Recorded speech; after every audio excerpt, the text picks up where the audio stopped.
Welcome to the Suerte del Molino farm, Andalusia in Spain. Nature is important to us, but we need to understand what is the meaning of the word nature. It's too vast, it's too much, it's too broad, it's too nothing. We started pruning or harvesting from the young holm oak trees. We have learned a few things after 30 hours of pruning, and we are perhaps halfway through.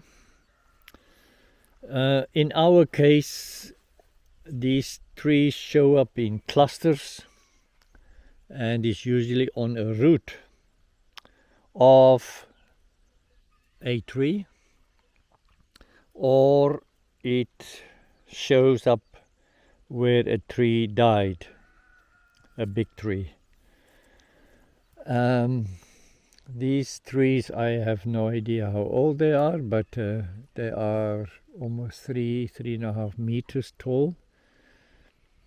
So we have to look carefully because we have pruned individual trees. Here are still 4, there were 6. So the shape of these trees were formed by their environment, in the conditions they grew up. So if it's a single tree, we have other opportunities. If it's a cluster of trees, it is difficult. Another thing that we learned is that they actually do, they call it autopoder, it's self-pruning, by letting the parts of the tree that is not productive, let that die off. So somehow we are doing the same thing, but we are just trying to enhance the process.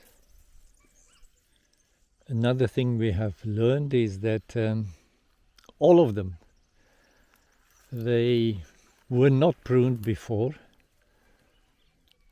and all of them reach a point where they have this dichotomy, this fork,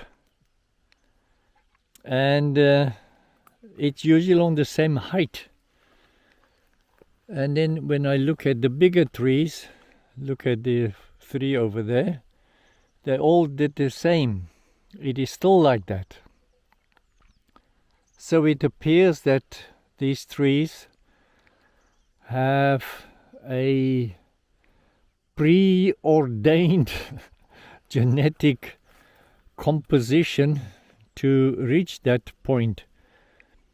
I'm not too sure that it is a single leader tree. It's more a fork, a dichotomy, a double header. This one, very old tree, same thing, 2 branches. That one over there, the same thing.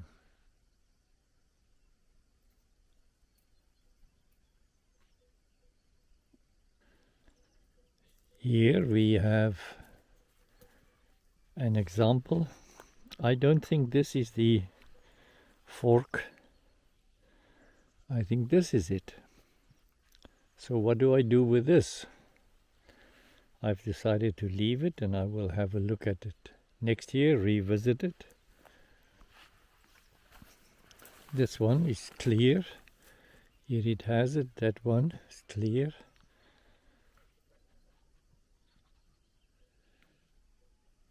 But there's another one.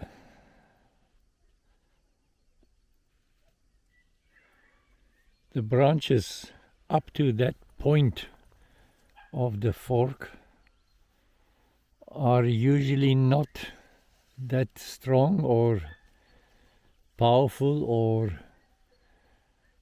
growing well. So here it was easy. I just had to remove one, and the rest were small ones. Like that, not significant. But after the fork, they become more significant. So next year I will have a look, maybe remove the one on the left and the one on the right. We will have to see. Either it has something to do with the specific environment or the specific farm to have this multiple stems and not a single leader.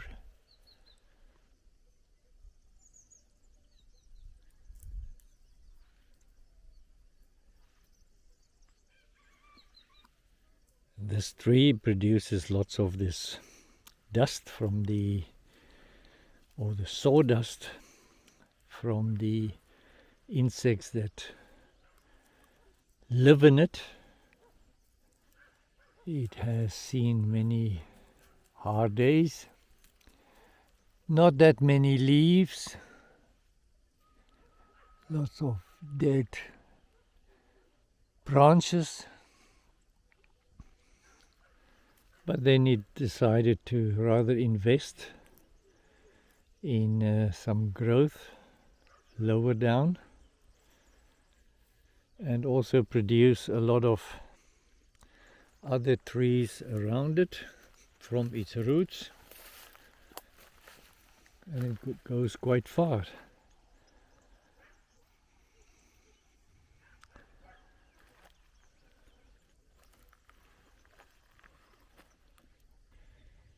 This is how we find these holm oak trees, usually a sprouting from the roots, and in that case it is usually multi-stemmed.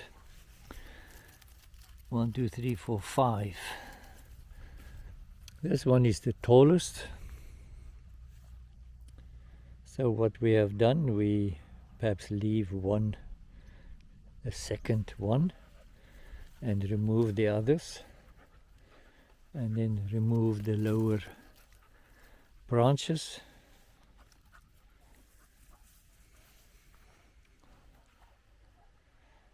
We have left a few in this spot just to compare it with the ones we did prune next year.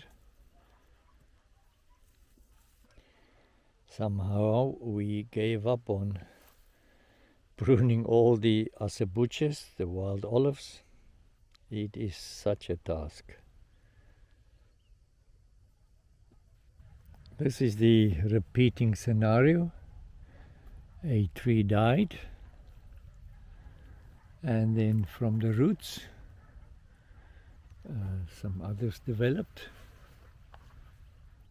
So there were 5 here. We took away 3 smaller ones, and we left 2. That one is much stronger and bigger, taller, and the one on the right, in future we can decide what to do with it.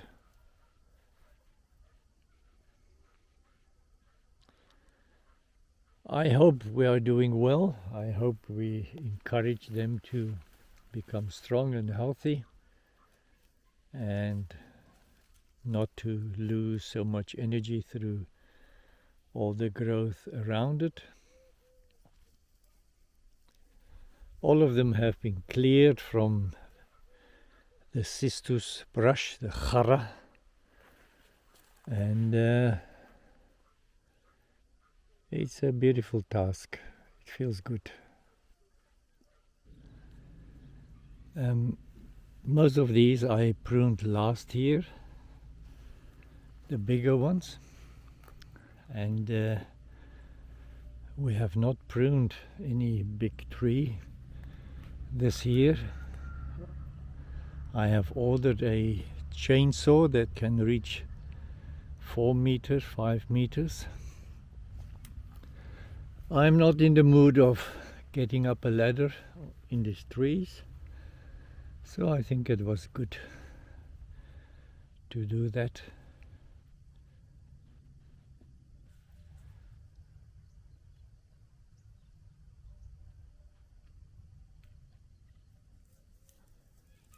This tree we have not touched, and this is what most of them look like or looked like. A lot of lichen on the lower part, the dead branches. Impossible to walk underneath.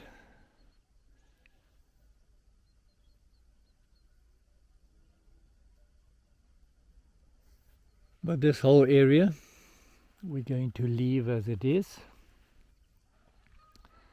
This is our natural area, our nature reserve. Let's see what nature does. My compulsory walk by the pond, because I'm still in awe of having a pond, having water in the pond.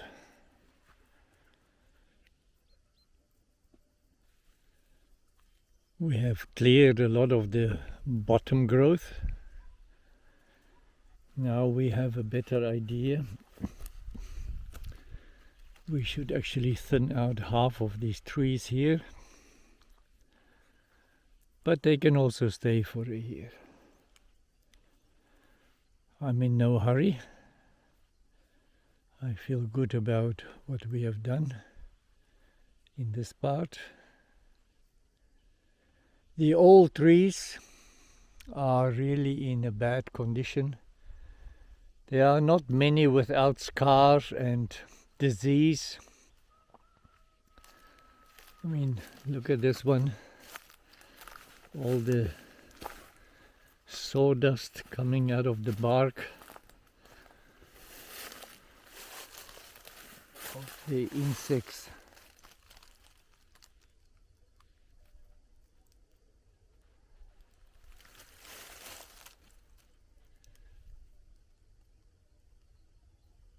So, I'm happy that we look after the young ones. The neighbors actually comment that this farm has a lot of young holm oak trees, because there were no cows here for many years, just sheep and pigs. These little ones I pruned last year. They responded well, I think.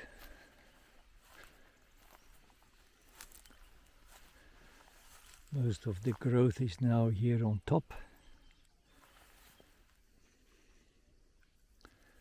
And again, a lot of young ones, because the old one is saying goodbye.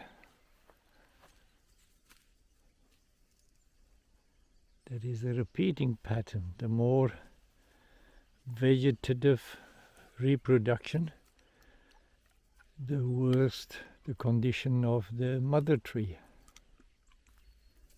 We also chopped down this dead holm oak.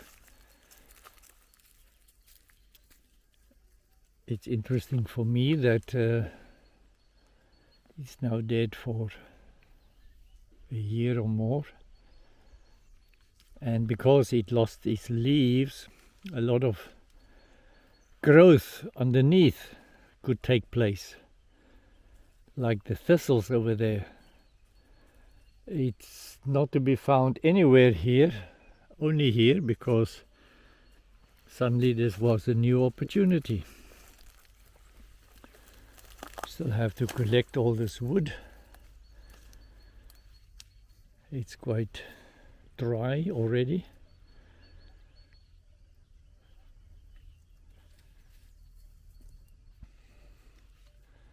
Tomorrow we'll take a rest from this work. It's quite tiring, and then we will come to the eastern part of the creek, and address trees like these. First remove the chara and then remove the lower branches, horizontal branches. Another one that is not well, the beautiful cork tree is amazing. Beautiful day. Till next time. Goodbye.